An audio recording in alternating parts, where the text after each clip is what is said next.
silencieuse qui a exprimé clairement sa volonté pourrait ne pas comprendre pourquoi et dans quel intérêt j'ai opté pour le point de vue de la minorité. Très chers compatriotes, avant de terminer mon propos, je voudrais me résumer pour une bonne compréhension de tous. À dater de ce jour, mardi 24 avril 1990, tirant les enseignements de la consultation populaire à laquelle avaient pris part plus d'1 million de Zaïroises et de Zaïrois et d'où sont sortis 6128 mémorandums, j'annonce solennellement au peuple zaïrois 1.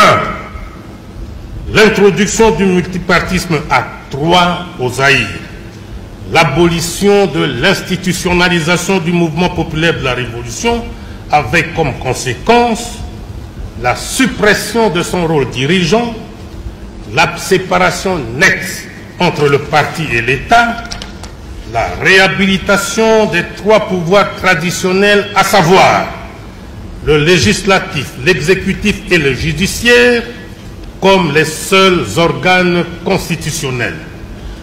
La dépolitisation de la fonction publique, de la territoriale, des forces armées, de la gendarmerie, de la garde civile et des services de sécurité.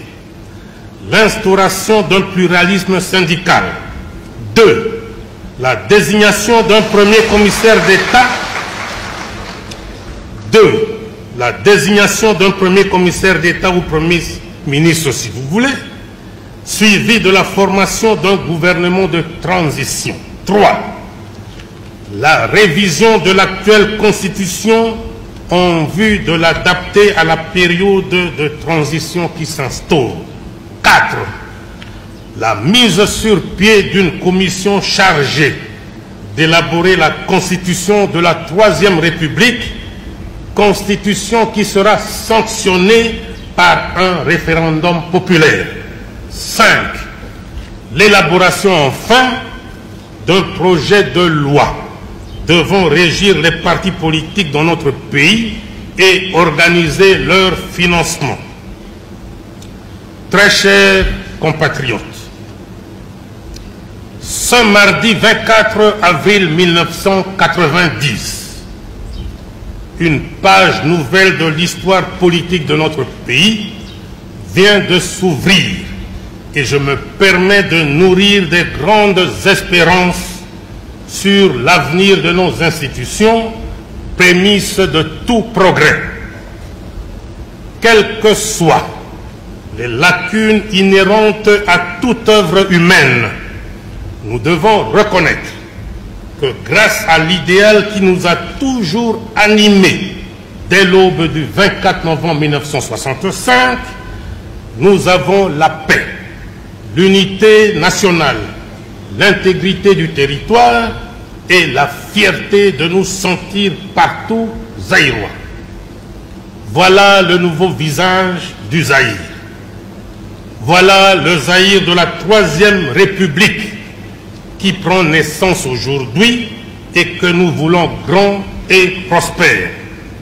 Ce Zaïre, nous devons le bâtir ensemble pour relever un défi digne du 3e millénaire vers lequel va nous conduire la 3e République.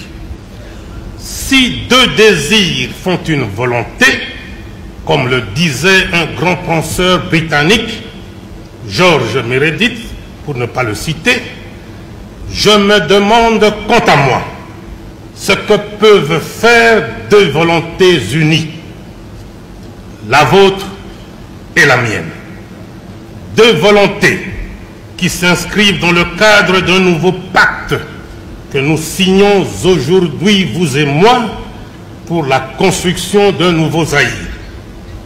Un nouveau Zaïre, dis-je, sûr de lui, fort du grand génie créateur de son peuple, conscient de sa place au cœur de l'Afrique, capable désormais d'affronter avec foi et sérénité, assurance et dignité les défis de l'an 2000. Un nouveau Zaïre enfin, qui fera dire aux générations